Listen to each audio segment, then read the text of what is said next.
Okay, good morning everyone. તો આપણે વાત કરી રહ્યા છે ગતિમાન વિદ્યુત ભારો અને ચુંબકત્વ વિશે, ઇલેક્ટ્રિક ફિલ્ડ અને મેગ્નેટિઝમ વિશે વાત કરી રહ્યા છીએ. તો જો આપણે બહુ બધા ટોપિક વિશે વાત કરી ગયા હતા. એમાં એક એમ્પિયરના સર્કિટલ નિયમ વિશે જોઈ ગયા હતા કે એમ્પિયરનો સર્કિટલ નિયમ હોય એ કઈ રીતનો કામ કરે, બરાબર, ઇક્વેશન શું હતું અને એની મદદથી આપણે શું ફાઇન્ડ આઉટ કરી શકીએ એ ગોતી ગયા હતા. કોઈ પણ ચુંબકીય ક્ષેત્ર હોય, બરાબર ને, એ ફાઇન્ડ આઉટ કરી શકાય એમ્પિયરના નિયમની મદદથી. શું કરવાનું કે કાંઈ નહીં, કંઈક વાહક તાર હોય એમાંથી કરંટ પસાર થતો હોય, બરાબર, પછી એનો આડછેદ લઈ લઉં, એમ્પિયર લૂપ બનાવો અને એના માટે ચુંબકીય ક્ષેત્ર અંદરની સાઈડ અને બહારની સાઈડ કેટલું આવે એ એમ્પિયરના નિયમની મદદથી ગોતી શકાય. અને એક સારો એવો ગ્રાફ પણ જોઈ ગયા હતા, બરાબર, બહુ ઇમ્પોર્ટન્ટ છે. તો જો આજે એકદમ સારા એવા ટોપિક વિશે વાત કરવાનું છે, સોલેનોઇડ વિશે. સોલેનોઇડ, આઈ થિંક તમે લોકો બે આનું નામ સાંભળેલું જ હશે, બરાબર, સોલેનોઇડ. તો કામ શું છે સોલેનોઇડનું? તો કે આપણે છે ને ચુંબકીય ક્ષેત્ર, મેગ્નેટિક ફિલ્ડ ઉત્પન્ન કરી શકીએ, બરાબર, નિયમિત ચુંબકીય ક્ષેત્ર ઉત્પન્ન કરી શકીએ સોલેનોઇડની મદદથી. કઈ રીતનું આનું વર્કિંગ હશે, કઈ રીતનો સોલેનોઇડ બનાવી શકાય એના વિશે પહેલાં વાત કરીએ. તો શું કરવાનું છે, એક નળાકાર હોય, બરાબર, એક નળાકાર હશે, એની કંઈક ને કંઈક ત્રિજ્યા હશે, બરાબર. એમાં તમારે છે ને શું કરવાનો, એક વાહક તાર હોય ને એના આટા એ નળાકારની ફરતે કરી દેવાના, બરાબર, આટા આ ટાઈપના ગોઠવી દેવાના. તો આટાઓની સંખ્યા પણ n જેટલી હશે. સમજાયું કે શું કરવાનું છે? કાંઈ નહીં, એક નળાકાર લેવાનો છે, એની ત્રિજ્યા r હશે અને એમાં એક વાહક તાર હોય, બરાબર, એના આટા લગાડી દેવાના, એટલે કે આમ ગોઠવી દેવાના, એટલે આટાઓની સંખ્યા પણ હશે. તો આ રીતનો સોલેનોઇડ બનાવી શકાય. જો એકદમ સિમ્પલ છે. કઈ રીતનો સોલેનોઇડ બનશે તો ધ્યાન આપો. પહેલાં તો હશે નળાકાર, બરાબર, આ ટાઈપનો તમારો એક નળાકાર હશે. આનું સિમ્પલ સેટઅપ સમજીએ. નળાકારની લંબાઈ કેટલી રાખીએ? l જેટલી. સમજાયું કે અને નળાકારની જે ત્રિજ્યા હશે r જેટલી હશે, બરાબર, સ્મોલ r રાખીએ એવું હોય તો, અને આનું કંઈક ને કંઈક ક્ષેત્રફળ પણ હશે એ જેટલું. હવે મારે શું કરવાનું છે? એક સોલેનોઇડ બનાવવાનો છે. જો આમાં એક વાહક તાર પણ હશે જેમાંથી I જેટલા વિદ્યુત પ્રવાહનું વહન થાય, બરાબર ને. તો હવે મારે શું કરવાનું છે? એક સિમ્પલ એક સોલેનોઇડ બનાવવાનો. તો એક વાહક તારનું ગૂંચડું હશે, બરાબર, એને આમાં ગોઠવી દેવાનું. જો આ પ્રમાણે આ શું હશે? તમારું આટાઓ હશે, વાહક તારના આટાઓની સંખ્યા કેટલી હોય તો કે n જેટલી. આ રીતનું સોલેનોઇડ હશે, એનો સેટઅપ બનશે. કાંઈ નહીં, એક નળાકાર લેવાનો, એની લંબાઈ l જેટલી હશે, ત્રિજ્યા r જેટલી, મેં વાહક તાર હશે, બરાબર, વાહક તાર હશે એના, એને આ ટાઈપનો તમારે ગોઠવી દેવાનો, એટલે આટા બનશે, બરાબર ને. આ ટાઈપના વાહક તારના આટા તમારે લગાડી દેવાના છે. તો આટાઓની સંખ્યા કેટલી થઈ ગઈ? અહીંયા n જેટલી. તો હવે જો જે સોલેનોઇડ બનો, બરાબર, સોલેનોઇડનું કામ શું છે તો કે નિયમિત ચુંબકીય ક્ષેત્ર ઉત્પન્ન કરવા માટે, બરાબર, એ કામ છે આનું. તો બસ આ વસ્તુ સમજવાની હતી. જો હવે છે ને લંબાઈ વધારે હોય ત્રિજ્યા કરતાં, બરાબર, જો શું કહેવાય કે આ નળાકારની લંબાઈ હશે એ ત્રિજ્યા કરતાં વધારે હોય તો એને કેવો સોલેનોઇડ કહેવામાં આવે? લાંબો સોલેનોઇડ. આ તમે સાંભળેલું હશે આઈ થિંક. ને લંબાઈ ઓછી હોય કોના કરતાં તો કે ભાઈ ત્રિજ્યા કરતાં, એને કેવો સોલેનોઇડ કહેવામાં આવે? ટૂંકો સોલેનોઇડ. સમજાયું કે? સિમ્પલ છે. જો લંબાઈ વધારે હોય તો લાંબો સોલેનોઇડ અને લંબાઈ ઓછી હોય, બરાબર, ટૂંકી હોય તો એને ટૂંકો સોલેનોઇડ કહેવામાં આવે. હવે મારે શું કરવાનું છે? જો આ વસ્તુ સમજાય ને કે સોલેનોઇડનું સેટઅપ કઈ રીતનું હશે, કઈ રીતનું વર્કિંગ આવશે અને કઈ રીતનું સોલેનોઇડ બનાવી શકાય. હવે મારે શું કરવાનું છે? જો હું એક સોલેનોઇડ લઈશ, બરાબર, એમાં તમારે એક લૂપ બનાવવાની છે. જો સમજીએ, બરાબર, લાંબા સોલેનોઇડ માટે ચુંબકીય ક્ષેત્ર અંદર કેટલું હોય એ ફાઇન્ડ આઉટ કરવાનું છે. તો હું શું કરીશ? એક સોલેનોઇડ લઈશ, બરાબર, એને નિયમિત ચુંબકીય ક્ષેત્રમાં મૂકી દેવાનો છે અને બીજું એમાં એક લૂપ તમારે બનાવવાની. તો હવે સોલેનોઇડની અંદર એ ચુંબકીય ક્ષેત્ર હશે, મેગ્નેટિક ફિલ્ડ, એનું મૂલ્ય કેટલું હોય એ મારે ગોતવાનું છે, બરાબર. તો સમજીએ એ પણ. તો હવે જો જે લાંબો સોલેનોઇડ હશે એના માટે ચુંબકીય ક્ષેત્ર સોલેનોઇડની અંદર કેટલું આવશે એના વિશે વાત કરીએ. શું કહેવાનું છે? લાંબા સોલેનોઇડનું બહુ સારો એવો ટોપિક છે, બરાબર. સોલેનોઇડનું ચુંબકીય ક્ષેત્ર કેટલું હોય અંદરની સાઈડ એ આપણે ફાઇન્ડ આઉટ કરીએ. આ વસ્તુ જ છે કરવાની. તો આ ટાઈપનું તમારો સોલેનોઇડ હશે, બરાબર. લાંબો સોલેનોઇડ હશે જેમાં તમારી લંબાઈ કેવી હશે? તો કે ભાઈ લંબાઈ વધારે હશે. સમજાયું ને? ત્રિજ્યાની સરખામણી કરતાં. તો હવે આને કેમાં મૂકવાનો છે? જો આ ટાઈપનો એક સોલેનોઇડ બની ગયો, બરાબર, એને તમારે નિયમિત ચુંબકીય ક્ષેત્રમાં મૂકવાનું છે, બરાબર. તો આ ટાઈપનું ચુંબકીય ક્ષેત્ર હશે બી જેટલું, બરાબર. કેમાં લેવાનું છે? ટેસ્લામાં. તો એક સોલેનોઇડ લઈ લીધો. આ શું તમારો એક સોલેનોઇડ હશે, સોલેનોઇડ, ને એને તમારે કેમાં મૂકવાનો છે? તો કે ભાઈ બી જેટલા ચુંબકીય ક્ષેત્રમાં, બરાબર. હવે મારે શું કરવાનું છે? જો હવે મારે આ એક તમારે લૂપ બનાવવાની છે, લૂપ બનાવવાની છે, બનાવો, બરાબર. કઈ લૂપ લેવાની છે? એ, બી, સી ને ડી. સમજાયું કે? એક સોલેનોઇડ લઈ લીધો, બરાબર, એને બી જેટલા ચુંબકીય ક્ષેત્રમાં મૂકી દીધો. હવે સોલેનોઇડની અંદર મેં એક લૂપ કન્સિડર કરી, એવી તમારે ઇમેજિનેશન કરવાનું છે. કઈ લૂપ છે? લૂપ એ, બી, સી, ડી, બરાબર. હવે શું કરવાનું છે? જો 2 પોઈન્ટ લેવાના, એક ક્યુ રાખો, નાયા સોલેનોઇડની અંદર એક પી બિંદુ લઈ લઉં. સમજાયું? અંદરની સાઈડ પી બિંદુ હશે, બહારની સાઈડ ક્યુ હશે. આ સોલેનોઇડ જો આ લૂપ હશે, બરાબર, એની શું કહેવાય લંબાઈ કેટલી હશે? h જેટલી, બરાબર ને. હવે મારે શું કરવાનું છે કે આના માટે ચુંબકીય ક્ષેત્રનું મૂલ્ય કેટલું હોય, બરાબર, એ ગોતવાનું છે પી બિંદુ માટે અને ક્યુ બિંદુ માટે. જો સિમ્પલ ક્યુ માટે, ક્યુ માટે ચુંબકીય ક્ષેત્રનું મૂલ્ય કેટલું આવશે? ઓબ્વિયસલી 0 આવશે, કેમ કે બહારની સાઈડ ચુંબકીય ક્ષેત્ર ના મળે, બરાબર ને. ચુંબકીય ક્ષેત્ર હશે મેગ્નેટિક ફિલ્ડ, એ ખાલી તમને અંદરની સાઈડે જ મળશે સોલેનોઇડની અંદર, બરાબર. એ મારે ગોતવાનું છે પી બિંદુ આગળ. તો કરીએ એનું સોલ્યુશન સિમ્પલ. તમે જોઈ શકો, બરાબર, આ ટાઈપનો એક લાંબો સોલેનોઇડ હશે, એમાં મેં એ, બી, સી, ડી લૂપ લઈ લીધી. બી જેટલા ચુંબકીય ક્ષેત્રમાં મૂકવામાં આવે અને આ જે લૂપ હશે, બરાબર, એની શું કહેવાય લંબાઈ h જેટલી હશે. 2 પોઈન્ટ લઈ લીધા, પી અને ક્યુ. અંદરની સાઈડ, બરાબર, સોલેનોઇડની અંદરની સાઈડ પી બિંદુ હશે, બહારની સાઈડ ક્યુ હશે. તો મારે શું કરવાનું છે? સિમ્પલ, આ મારે ગોતવાનું છે સોલેનોઇડની અંદર કેટલું ચુંબકીય ક્ષેત્ર ઉત્પન્ન થાય, બરાબર, એ ગોતવાનું છે. તો શું કહેવાનું છે? ચુંબકીય ક્ષેત્ર, બરાબર, મેગ્નેટિક ફિલ્ડ. રેખા સંકલન પહેલાં ગોતી લો. સંકલન આમાં શું તમારે ફાઇન્ડ આઉટ સિમ્પલ કરવાનું છે? બીનું મૂલ્ય કેટલું હોય, બરાબર. આમાં હું શું કરીશ? કાંઈ નહીં, એમ્પિયરનો સર્કિટલ નિયમનો જ યુઝ કરવાનો છે, બરાબર. તો કરીએ પહેલાં આનું રેખા સંકલન કેટલું હોય? B dot D L. હવે આનું મૂલ્ય કેટલું હોય, બરાબર, ચુંબકીય ક્ષેત્રનું રેખા સંકલન. તો જો બધા પોઈન્ટ માટે જે આપ લૂપ દેખાય ને, બરાબર, એના બધા પોઈન્ટ માટે મારે ચુંબકીય ક્ષેત્ર ગોતવાનું. જો કઈ રીતનું આવશે? એ બી માટે, બી થી સી માટે, સી થી ડી માટે, ડી થી એ માટે, બરાબર. તો પહેલાં કરીએ consider. B dot D L લઈ લઉં. જો એ થી બી, બરાબર, પ્લસ કરીને બી થી C, B dot D L plus કરીને, બરાબર. સમજાયું કે? સી થી D, B dot D L, બરાબર,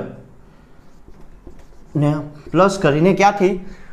સી થી ડી અને ડી થી એ, બરાબર, ડી થી એ, બી ડોટ ડી એલ.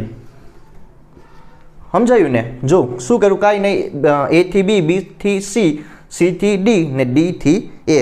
તો હવે મારે શું કરવાનું છે? જો હવે બી ડોટ ડી એલનું મૂલ્ય કેટલું હોય એ ગોતીએ. તો હવે એક વસ્તુ સમજવાની છે, જો ધ્યાન આપજો કે રેખા સંકલન, બરાબર, મેં તમને કીધું ને કે ચુંબકીય ક્ષેત્ર હશે એ ખાલી આ અંદરની સાઈડ જ હશે, બરાબર, બહારની સાઈડ નહીં ચુંબકીય ક્ષેત્ર મળે. તો એ વાત સમજવાની છે, બરાબર. તો હું શું કરીશ? જો એ થી બી, બરાબર, તો અહીંયા કાંઈક ને કાંઈક ચુંબકીય ક્ષેત્રનું મૂલ્ય હશે, પણ બી થી સી, બરાબર, બી થી સી એ કેટલું થઈ જશે? આનું તમે બી ડી એલ કોસ, બરાબર, આ કાઢી નાખો ડોટ પ્રોડક્ટ, એટલે B D L cos theta, કોસની વેલ્યુ આ શું હશે કે જો આ બી ચુંબકીય ક્ષેત્ર અને આ જે લંબાઈ હશે ને એ એકબીજાને પરપેન્ડિક્યુલર છે, એટલે કે ખૂણો કેટલાનો આવશે? 90નો. તો કોસ 90 કેટલો થઈ જાય? 0. હવે એવી જ રીતે આ ભાગ માટે ચુંબકીય ક્ષેત્ર નહીં મળે, બરાબર, કેન્સલ થઈ ગયું ને, કેમ કે કોસ 90 0. હવે આ ભાગ માટે કેટલું થઈ જાય? કોના માટે? ડી થી એ પણ કેટલું થઈ જશે? ઓબ્વિયસલી 0. ને આ પણ ના મળે, આ પણ 0, આ પણ 0. હવે આના માટે ક્યુ માટે કયો પોઈન્ટ આવશે? તો કે ભાઈ સી થી સી થી ક્યાં? બી ને આવે, ડી આવે, બરાબર. હા, બી થી સી બરાબર હતું. આના માટે સી થી ડી. તો આ કેટલું આવે ચુંબકીય ક્ષેત્રનું મૂલ્ય? એ પણ કેટલું થઈ જાય? 0. ઓબ્વિયસલી. શા માટે ક્યુ પાસે 0 થઈ જશે? કેમ કે ચુંબકીય ક્ષેત્ર હશે સોલેનોઇડની અંદર, એ ખાલી અંદરની સાઈડ મળે, બહારની સાઈડ કેટલું થઈ જશે? 0. તો આના માટે પણ 0. તો હવે ક્યાં ખાલી ચુંબકીય ક્ષેત્ર મળશે? ઓબ્વિયસલી એ થી બી માટે. સમજાયું ને? જો કેટલું કેન્સલ થઈ ગયું? એ બી ડોટ ડીએલ. તો હવે આ મૂલ્ય કેટલું હોય એ મારે સિમ્પલ ગોતવાનું છે. તો કાંઈ નહીં, જો બી ડોટ ડીએલ એમને એમ રાખો, એ થી બી ડીએલ કોસ, બરાબર, કોસ કેટલો આવશે? જો બી અને આ હશે તમારી લંબાઈ, બંને સમાંતર છે એટલે ખૂણો કેટલો બનશે? ઓબ્વિયસલી 0. કોસ 0 કેટલો થઈ જાય? 1. તો કેટલું મળે? બી ડોટ ડીએલ એમને એમ રાખો, બરાબર, બી કાઢી નાખો બહાર, ડીએલ એમને એમ. હવે શું કરવાનું છે? કાંઈ નહીં, બી ડોટ ડીએલ એમને એમ, બરાબર, બી એમને એમ. ને કુલ લંબાઈ કેટલી હશે? તો કે h જેટલી. તો તમને જે આ રેખા સંકલન મળશે, બરાબર, એનું મૂલ્ય કેટલું મળશે? બી એચ જેટલું. સમજાયું ને? એકદમ સિમ્પલ. તો તમને રેખા સંકલન કેટલું અહીંયા મળે? તો કે ભાઈ બી એચ જેટલું. આ કેમાં કામ આવશે? એમ્પિયરના નિયમ માટે કામ આવશે. આ વાત સમજાય ને? જો આ કેન્સલ, અહીંયા પણ ના મળે, અહીંયા પણ ના મળે ચુંબકીય ક્ષેત્ર, બહાર માટે પણ નહીં મળે, ખાલી કયા ભાગ માટે મળશે? અંદરની સાઈડ. તો હવે મારે શું કરવાનું છે? જો જે એમ્પિયરનો સર્કિટલ નિયમ છે એમાં તમને જે શું કહેવા માંગે કુલ વિદ્યુત પ્રવાહ હશે એનું પણ મૂલ્ય ગોતવાનું, બરાબર, પછી આપણે કરીશું. તો આમાં શું કરવાનું છે કે જો આ સોલેનોઇડ માટે, આ સોલેનોઇડમાં હશે એમાં આટાઓની સંખ્યા કેટલી રહેલી? n જેટલી.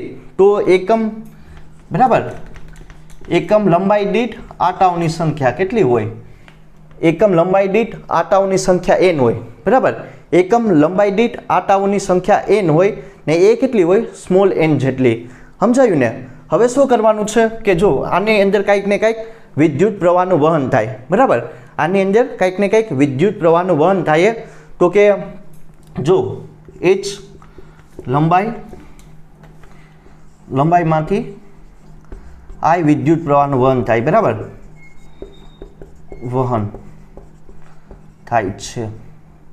સમજાયું ને? કે એકમ લંબાઈ દીઠ આટાઓની સંખ્યા n હોય એ સ્મોલ n વડે દર્શાવી શકાય. હવે h લંબાઈમાંથી કેટલા વિદ્યુત પ્રવાહનું વહન થાય?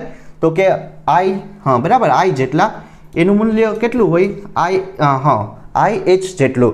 પણ હવે n બરાબર, આમાં જે એકમ લંબાઈ દીઠ આટાઓની સંખ્યા n હશે તો n, બરાબર, n શું કહેવાય?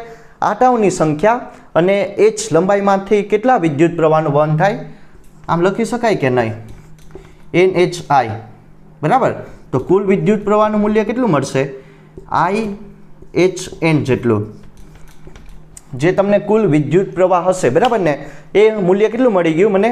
IHN જેટલું. કે n આટાઓની સંખ્યા હશે, h હશે તમારી લંબાઈ હશે, અને બીજું I હશે તમારો વિદ્યુત પ્રવાહ, બરાબર. એમાંથી એટલા વિદ્યુત પ્રવાહનું વહન થાય, એનું મૂલ્ય કેટલું મળી ગયું? IE જેટલું. બસ હવે કાંઈ નહીં, એમ્પિયરનો સર્કિટલ નિયમ યુઝ કરો અને આ વેલ્યુ એમાં મૂકવાની છે અને ચુંબકીય ક્ષેત્ર અંદરની સાઈડ કેટલું હોય એ ફાઇન્ડ આઉટ કરી શકીએ. એટલી વસ્તુ તમને લોકોને માલુમ પડી કે જો રેખા સંકલન હશે ચુંબકીય ક્ષેત્રનું, એ મને એટલું મળ્યું BH જેટલું. કુલ વિદ્યુત પ્રવાહ કેટલો હશે? NHI જેટલો. હવે મારે શું કરવાનું છે? સિમ્પલ, એમ્પિયરનો નિયમનો યુઝ કરો. એમ્પિયર નો નિયમ, બરાબર, સર્કિટલ નિયમ યુઝ કરો. શું આવે? તો કે ચુંબકીય ક્ષેત્રનું રેખા સંકલન પછી μ0 શૂન્ય અવકાશની પરમિએબિલિટી અને કુલ વિદ્યુત પ્રવાહ I જેટલું, I, બરાબર. તો હવે વસ્તુ આમાં મૂકો. જો B.dl મને કેટલું મળ્યું? B.dl તો કે ભાઈ BH જેટલું. હવે μ0 એમને ને આ કેટલું આવશે? IE જેટલું આવે ને કુલ વિદ્યુત પ્રવાહ. બી એચ એમનેમ રાખો, મ્યુ 0 એમનેમ. કોની વેલ્યુ તમારે આમાં પુટ ડાઉન કરવાની છે?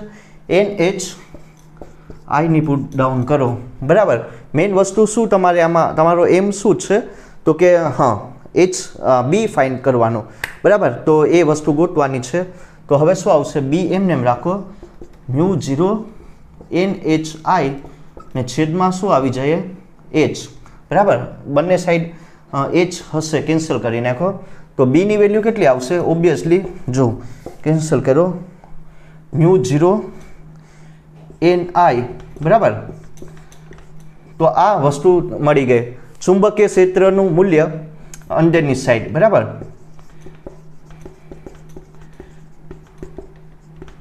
સોલેનોઇડની અંદરના ભાગમાં. બરાબર. આ વસ્તુ સમજાય કે ચુંબકીય ક્ષેત્ર હશે એ સોલેનોઇડની અંદર કેટલું હોય? તો કે ભાઈ મ્યુ 0 એન આઈ જેટલું.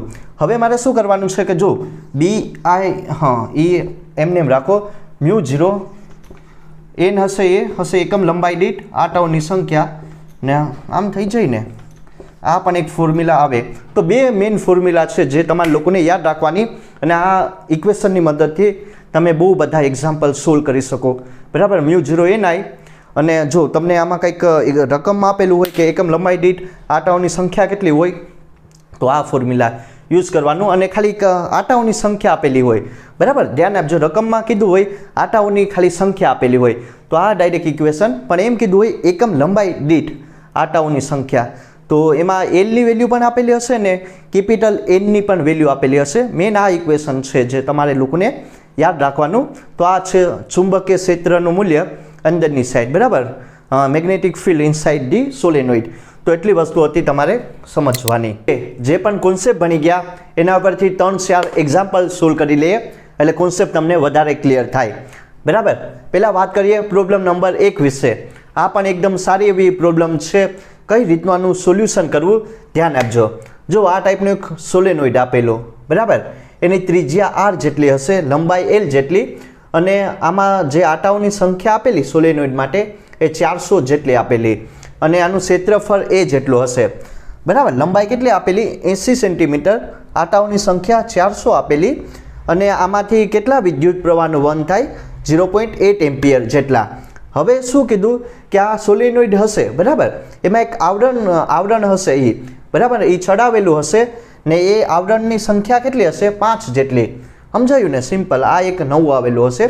આમાં કાંઈક જેમ લોખંડ હોય. બરાબર. એમાં આપણે કલરને એમ મારીએ ને, કલર કરીએ ને. બરાબર. એવું જ છે. આમાં આવરણ હશે એ 5 જેટલું આપેલું.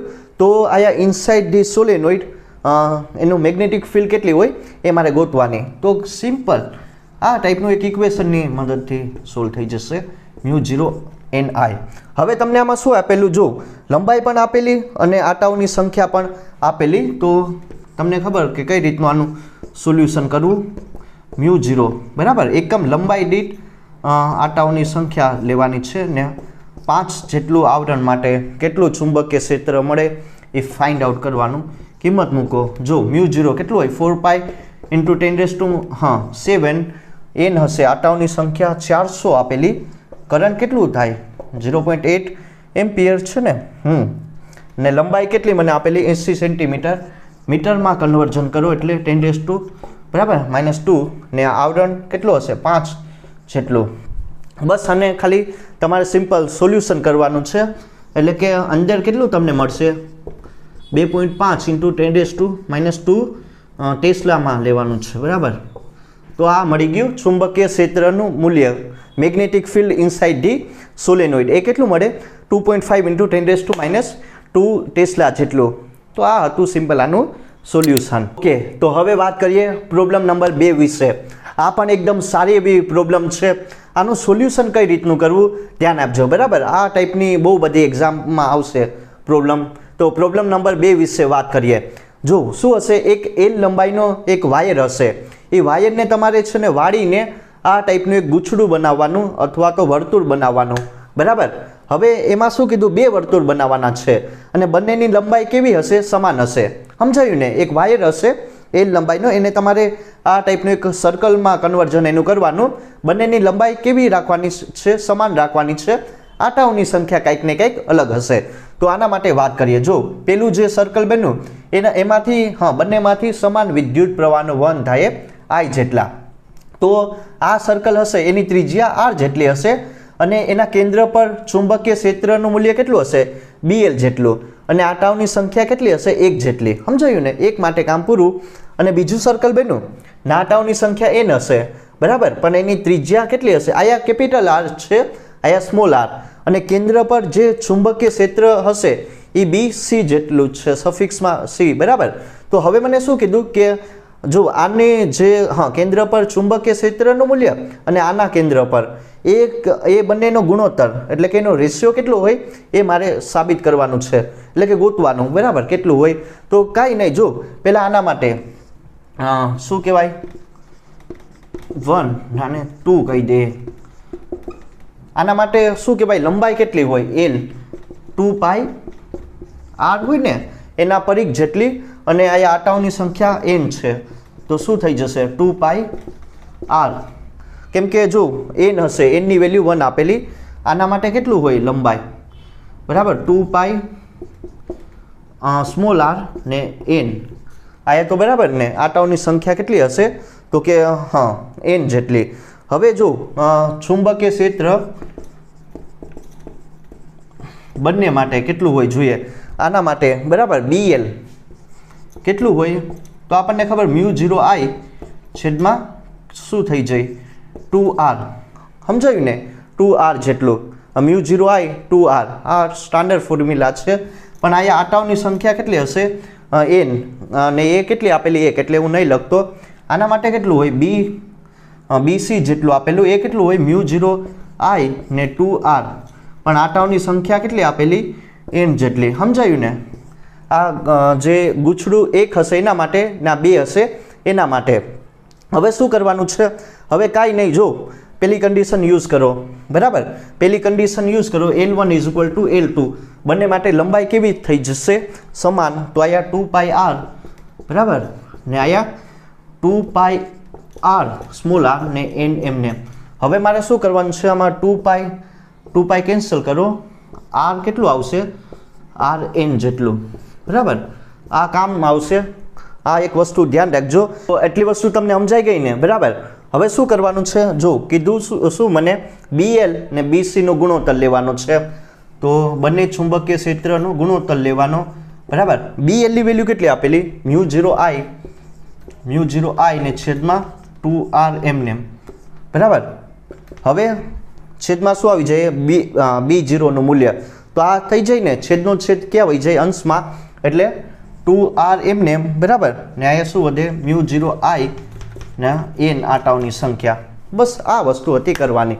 હવે સિમ્પલ, જો μ0 કેન્સલ, 1 2 કેન્સલ, તો BL ને BO એમને વધે શું આયા? તો કે જો એક સ્મોલ r ને આયા શું વધે?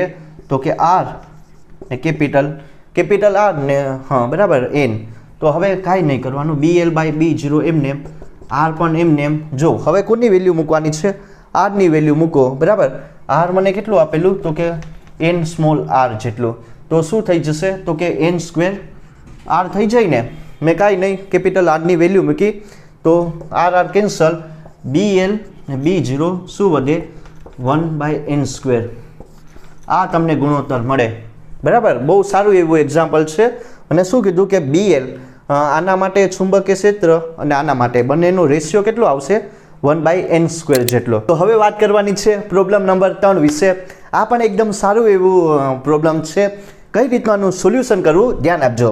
આમાં પણ સેમ જે હતું, બરાબર, કોન્સેપ્ટ એ જ યુઝ થાય નેક્સ્ટ પ્રોબ્લેમમાં, બરાબર. તો શું આપેલું? એક લંબાઈ હશે. એ લંબાઈને તમારે શું કરવાનું છે કે L લંબાઈનો વાયર હશે, બરાબર, તાર હશે, એને તમારે આ ટાઈપનું સર્કલ બનાવવાનું છે.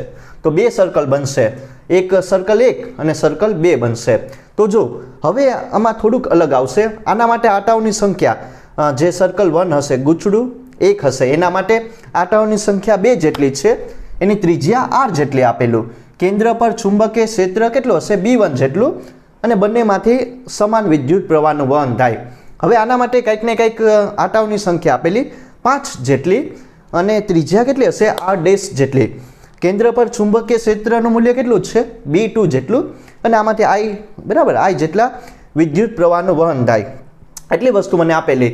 શું આમાં ગોતવાનું મને કીધું તો કે B2 અને B1 નો ગુણોત્તર કેટલો હોય, બંનેના ચુંબકીય ક્ષેત્રનો મેગ્નેટિક ફિલ્ડનો ગુણોત્તર કેટલો હોય આ સર્કલ માટે એ મારે ગોતવાનો. તો પહેલાં સિમ્પલ જો લંબાઈ ગોતી લઈએ. લંબાઈ શું આવશે 2πr r બરાબર ને આટાઓની સંખ્યા n જેટલી આપેલી. તો 2πr આટાઓની સંખ્યા કેટલી છે અહીંયા તો કે 2 જેટલી. સમજાયું ને. હવે આના માટે એવી જ રીતે આના માટે લંબાઈ l ડેશ રાખીએ 2πr ડેશ બરાબર આટાઓની સંખ્યા n ડેશ હશે. 2πr ડેશ એમ ને આટાઓની સંખ્યા કેટલી આપેલી મને 5 જેટલી. સમજાયું ને. સિમ્પલ છે. ગૂંચડું 1 એના માટે લંબાઈ 2πr ને આટાઓની સંખ્યા 2. આના માટે લંબાઈ કેટલી હશે l ડેશ આટાઓની સંખ્યા 5 જેટલી આપેલી. 2πr ડેશ ને 5 બરાબર. હવે શું કરવાનું છે મેં તમને કીધું ને બંનેની લંબાઈ કેવી હશે સમાન હશે. જે સળીઓ હશે અથવા તો વાયર હશે બંનેને શું કરવું એને જ કરીને આ ટાઈપના સર્કલ બનાવ્યા વાળીને. હવે બંને અહીંયા મૂકો 2πr ને કેટલું આપેલું 2 જેટલું.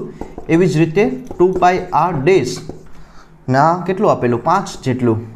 2π કેન્સલ કરો શું આવશે 2r ના અહીંયા શું આવશે 5r ડેશ. આમાં મને છે ને કઈ વેલ્યુ ગોતવાની છે r/r ડેશની. જો એ કામ આવશે. આ ઇક્વેશન યાદ રાખજો બરાબર. સમજાયું ને. આ ઇક્વેશન તમારા લોકોને યાદ રાખવાનું છે એ કામનું છે. ઇક્વેશન નહીં આ કઈ રીતનું આવશે ધ્યાન આપો. હવે મેં તમને કીધું ને બંને માટે ચુંબકીય ક્ષેત્ર આના માટે શું થઈ જાય bn બરાબર. B1 કેટલું આવે μ0 I ને છેદમાં ત્રિજ્યા કેટલી મને આપેલી તો કે 2r જેટલી અને આટાઓની સંખ્યા ડાયરેક્ટ ગુણી નાખું 2. ઇક્વેશન નંબર 1 થઈ ગયું. B2 μ0 I બંનેમાં સમાન વિદ્યુત પ્રવાહનું વહન થાય 2r જેટલું અને આટાઓની સંખ્યા કેટલી છે તો કે 5 જેટલી. સમજાયું ને. ઇક્વેશન નંબર 2 આ સિમ્પલ ફોર્મ્યુલા છે બરાબર. B એટલે μ0 I છેદમાં 2r. આ સિમ્પલ તમારી ફોર્મ્યુલા એનો જ યુઝ મેં કરેલો. હવે મારે શું કરવાનું છે ઇક્વેશન 2/1 કરો કેમ કે B2/B1 જોતું બરાબર. એટલે B2/B1 પહેલાં B2 મૂકો μ0 I છેદમાં શું આવી જાય 2r બરાબર ને આટાઓની સંખ્યા 5 જેટલી. હવે છેદમાં શું આવશે B1 તો આમ થઈ જાય ને છેદનો છેદ ક્યાં વહી જશે અંશમાં એટલે 2r બરાબર એટ r ડેશ આવશે. આ ડેશ આવે ને 2r એમને એમ ને અહીંયા μ0 I ને આટાઓની સંખ્યા કેટલી આપેલી 2 જેટલી બરાબર. મેં કાંઈ નહીં કર્યું ઇક્વેશન 2/1 કર્યા. હવે B2/B1 એમને એમ જો જે કેન્સલ થાય કરો μ0 કેન્સલ 2 કેન્સલ થઈ જાય ને બરાબર. તો શું વધે તો કે ભાઈ 5/2 નાયા શું વધીએ r/r ડેશ. મેં કાંઈ નહીં ખાલી સિમ્પલ સોલ્યુશન કરવાનું છે કેલ્ક્યુલેશન. B2/B1 એમને એમ રાખો 5/2 એમને એમ ને r/r ડેશ કેટલું છે 5/2. તો બંનેનો ગુણોત્તર કેટલો આવશે B2/B1 કરો 5 25 ને 4 જેટલો 25/4 આવ્યું ને બરાબર. કે બંનેનો જે ચુંબકીય ક્ષેત્ર હશે magnetic field inside the circle એ બંનેનો ગુણોત્તર કેટલો મળ્યો 25/4 જેટલો બરાબર. 25/4 જેટલો. તો આ વસ્તુ હતી તમારે કરવાની.